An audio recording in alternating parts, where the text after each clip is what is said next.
Elias remembered the day the world shattered not with thunder, but with applause. The air inside the old stone chapel smelled of roses and old money. Golden sunlight filtered through stained glass windows, casting kaleidoscopic patterns over rows of suits and pearl necklaces. Somewhere in the front pew, a man sniffled into a silk handkerchief, but it wasn't grief. It was allergy season, and Elias had grown used to people pretending they felt things. The will had been read like a ritual.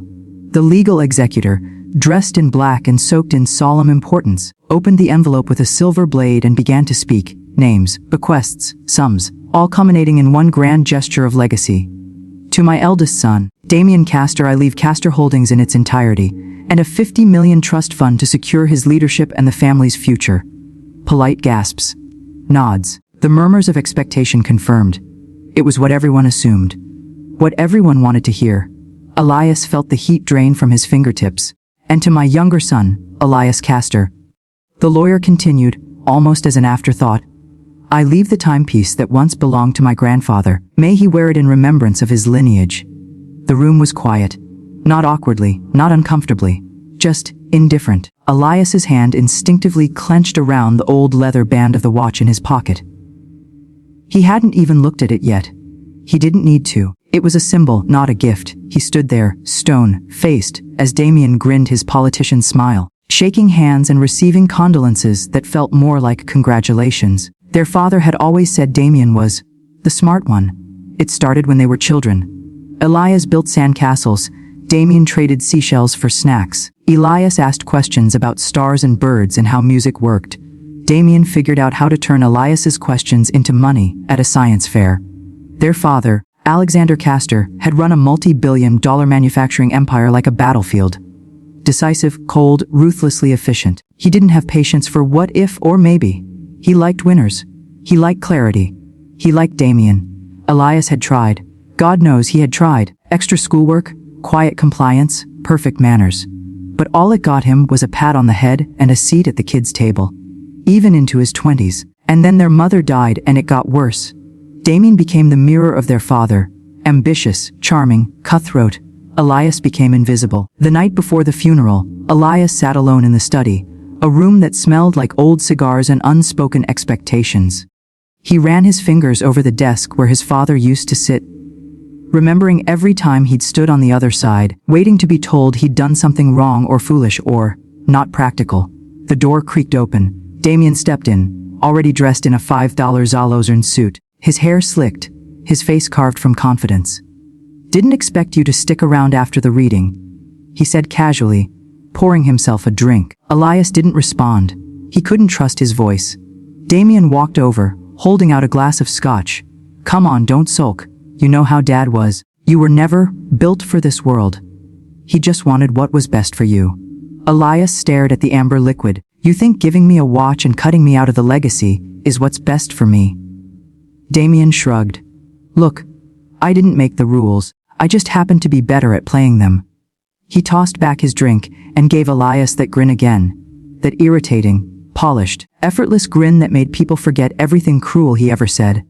Besides, you can do whatever you want now. Damien continued. Travel. Paint. Teach yoga in Bali. No pressure, right? Elias didn't answer. He just walked past him, out of the room, down the hall, and into the night air. He drove for hours. Past the city limits, past the gated neighborhoods, past the glowing skyline that Damien would one day own. He pulled over by a cliff where he used to come with their mother when he was a teenager. She used to say the sea had a way of listening better than people. The stars were out. The waves crashed far below. Elias finally looked at the watch. It was heavy, antique, and worn by time. He turned it over. There was an inscription, faded and barely legible. To lead is not to command, but to carry. He stared at it for a long time. His father had never believed that, but maybe his father's father had. Maybe Elias wasn't made for the empire his father built. But maybe that was a good thing. Maybe he was meant to build something else.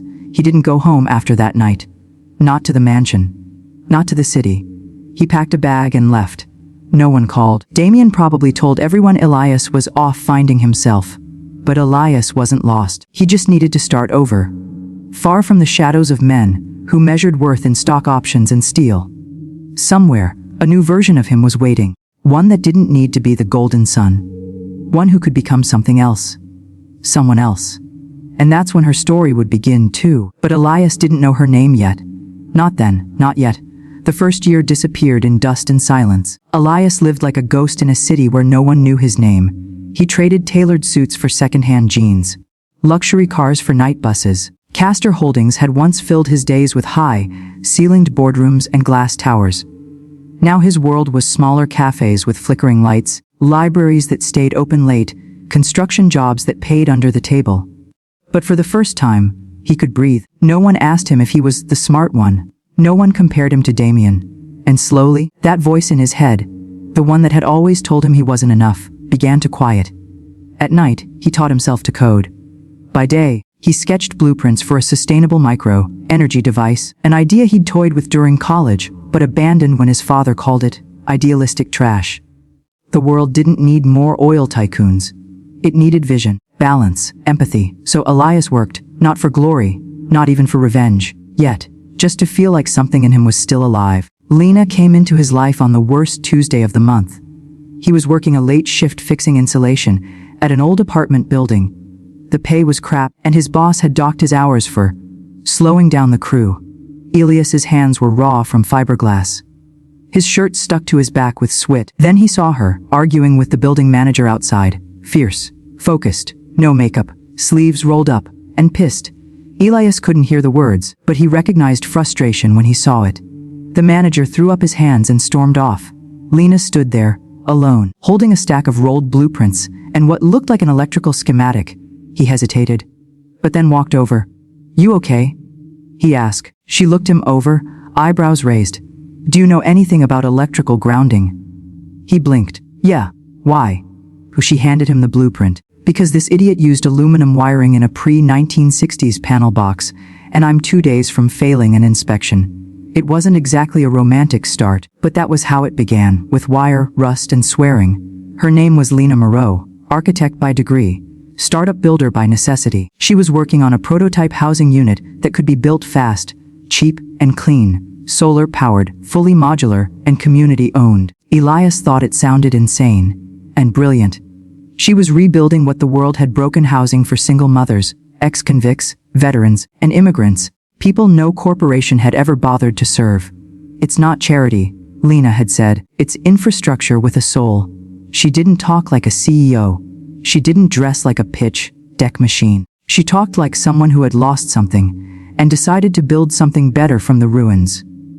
Elias found himself volunteering, then consulting, then staying up until 3 a.m. with her, arguing about wiring diagrams and funding models over ramen and cheap wine. One night, she asked why he knew so much about business if he was swinging hammers for a living. He almost didn't tell her, but something about her eyes, the way they didn't flinch from pain, made him say it. "My father was Alexander Castor," he said finally. "My brother runs the company now." Lena's expression didn't change. "Ah," she said simply. "So you're the ghost." Elias blinked. "What?" She shrugged. "Every empire has one. The sun who disappears so the smart one can shine brighter." He stared at her. "That doesn't surprise you?" "No." Her voice was soft now. "I've met people like your brother. And men like your father." There was a pause. "Have you ever wanted to take it back?" she asked. "What they stole from you?" Elias didn't answer right away, but something in his chest, a tiny coal that had long gone cold, flared red again. Not hot yet, but alive. Lena asked him to partner with her 3 weeks later. Not because he had money, he didn't. But because she believed in the fire behind his silence. She believed in the boy who used to ask questions about stars. "People think the world changes because of power," she said one night as they walked through the construction site, still unfinished, moonlight catching in her dark hair. "But it doesn't. It changes because of people who've been broken and decide to build anyway."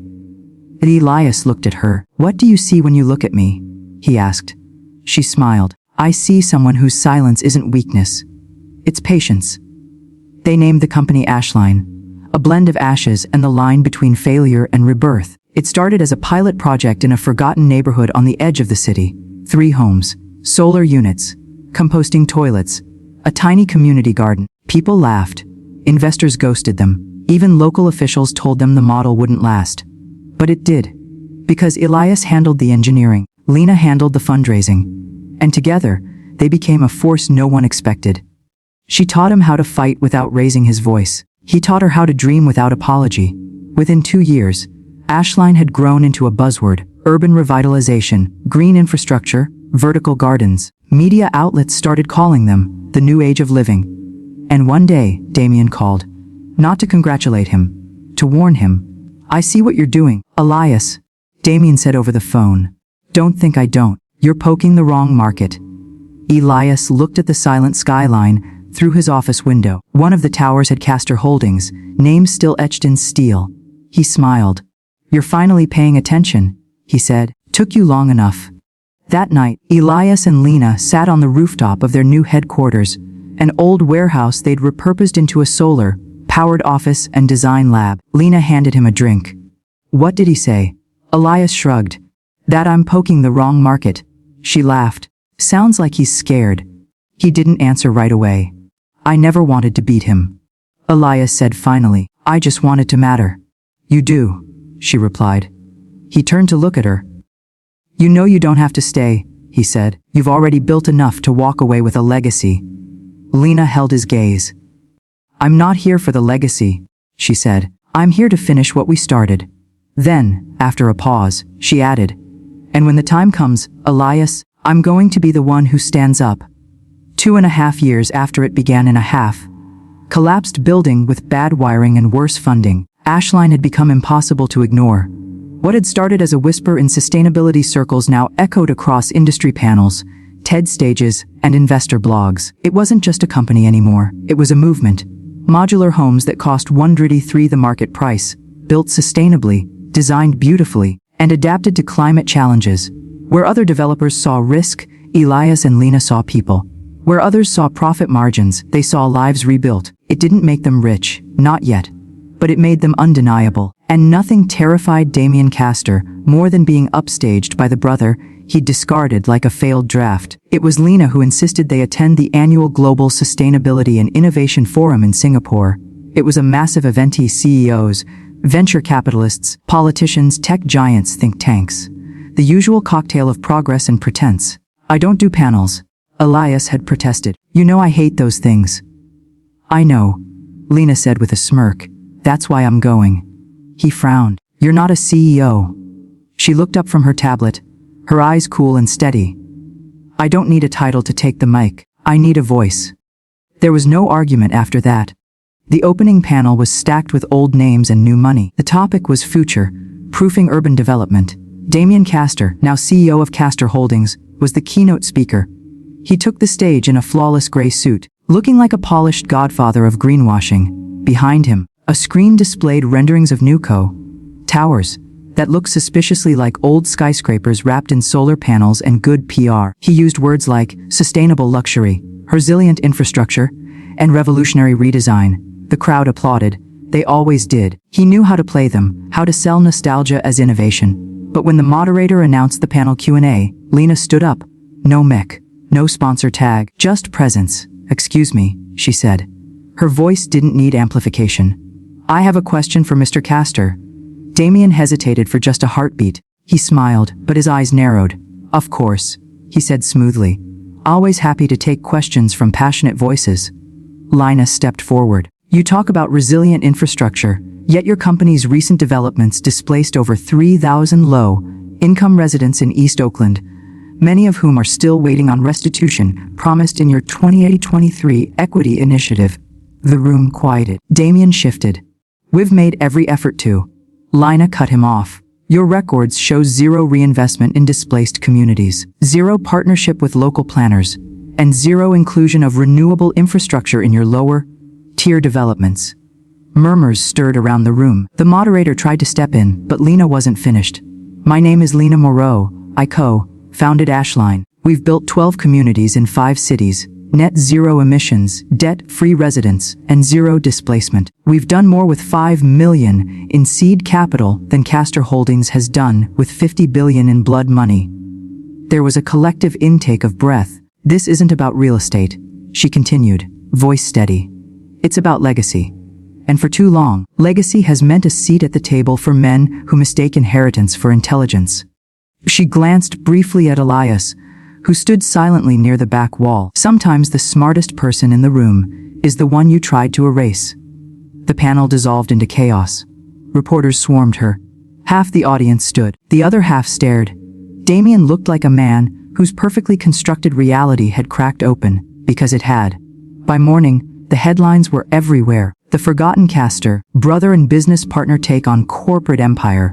Ashline's Lena Moreau challenges Damien Castor in viral confrontation. Sustainability has a new face. And it's not a billionaire's son. Back in the hotel that night, Elias didn't say much.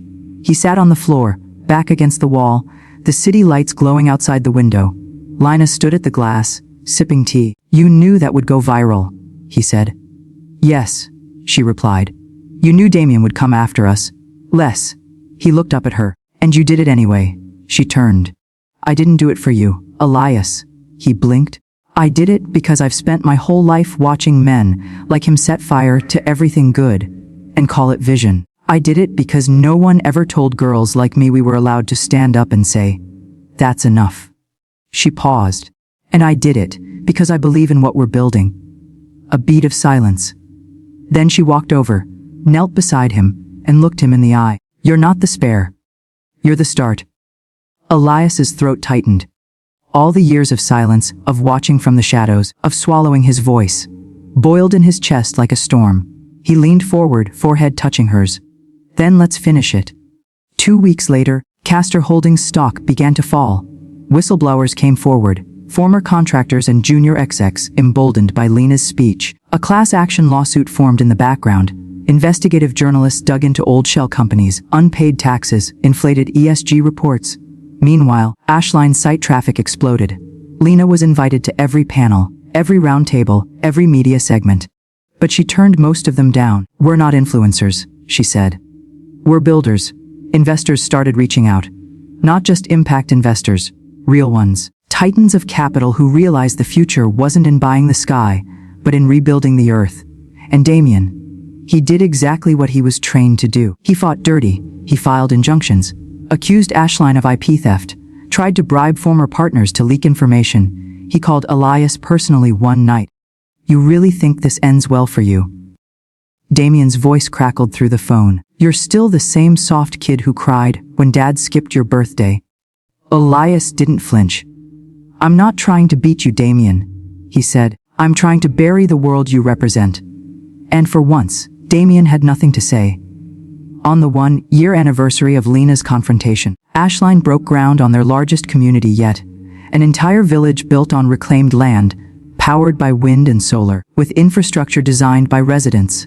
Elias stood on the site with a hard hat and calloused hands, watching cranes swing into place. Lena approached from behind. "You sure you're ready for the next phase?" she asked. He turned. "More than ready." She smiled. Not the press smile, the real one. "Good," she said. "Because the next chapter isn't about revenge." "What is it about?" She leaned in. "Justice." It was raining the day Elias Castor bought the remains of Castor Holdings. The boardroom felt smaller than he remembered, dimmer, as if the empire his father once ruled with iron precision had finally begun to rot from the inside. The same walls that had once echoed with his father's voice now stood silent. Elias sat at the head of the conference table, his table now, with Lena to his right, dressed in black with gold accents like a queen surveying a broken kingdom. On the left sat the exhausted, defeated remnants of Castor Holdings' executive team. Some had resigned in shame, others in fear. Damien, he wasn't there, not physically. He'd been ousted 2 weeks ago after an emergency shareholder vote. The scandals had become too large to ignore fraudulent ESG claims, displacement lawsuits, insider trading whispers. It was a slow implosion, but Elias didn't rush it. He let Damien claw, threaten, spin stories. And when the collapse was finally complete, Elias made his move, offering to buy what was left. Not to rebuild it, to dismantle it, brick by brick. "Let the record show," Lena said, scanning the contract in front of her, "that the assets and holdings of Castor Global Industries are now owned in full by Ashline Collective." The room was silent. The lawyer across from her, a once proud Castor Holdings partner, swallowed hard. "Understood." Elias leaned back in his chair and breathed. Not relief, not triumph, just peace. He had been carrying a wound his whole life, a cut made not of cruelty, but dismissal. His father hadn't hated him. That would have at least acknowledged his presence. He simply didn't see him at all.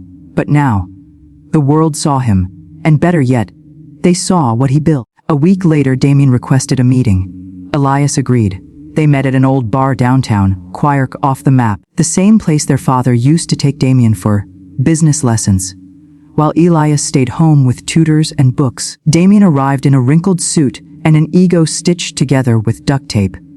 His eyes were tired, like someone who'd spent too long pretending not to drown. So, Damien said, ordering a drink without asking, "Congratulations, you finally got what you wanted." Well, Elias raised an eyebrow. "Did I? Don't play that game." Damien muttered, "You burned everything down?" "No," Elias said calmly. "You burned it, I just bought the ashes." Damien scoffed. "What? You think this makes you dad's heir now?" Elias shook his head. "I don't need to inherit anything from a man who measured worth by obedience." He leaned forward, voice quiet but sharp. "You always thought I envied you, but I never wanted your crown. I just wanted space to build my own."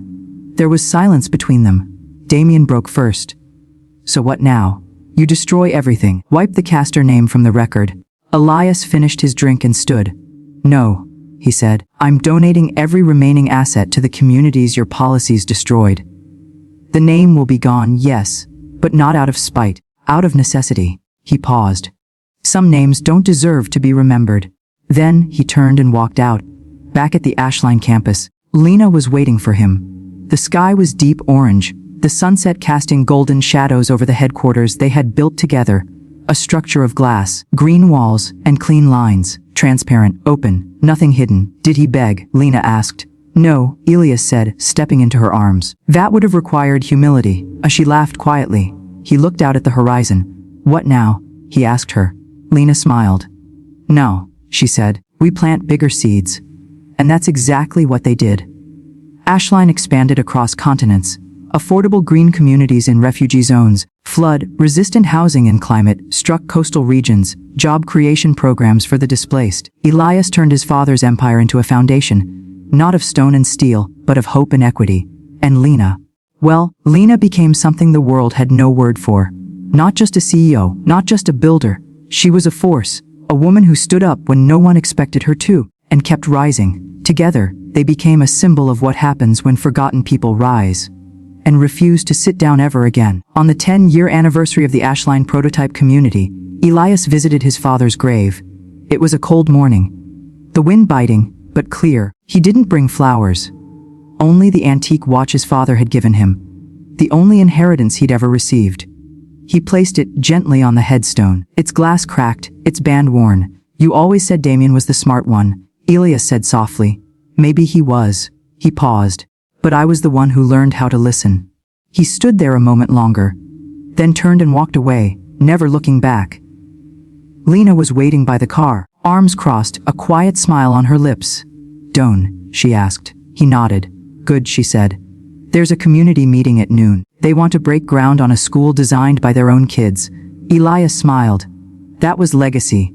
Not what you leave behind, but who walks beside you when you build it.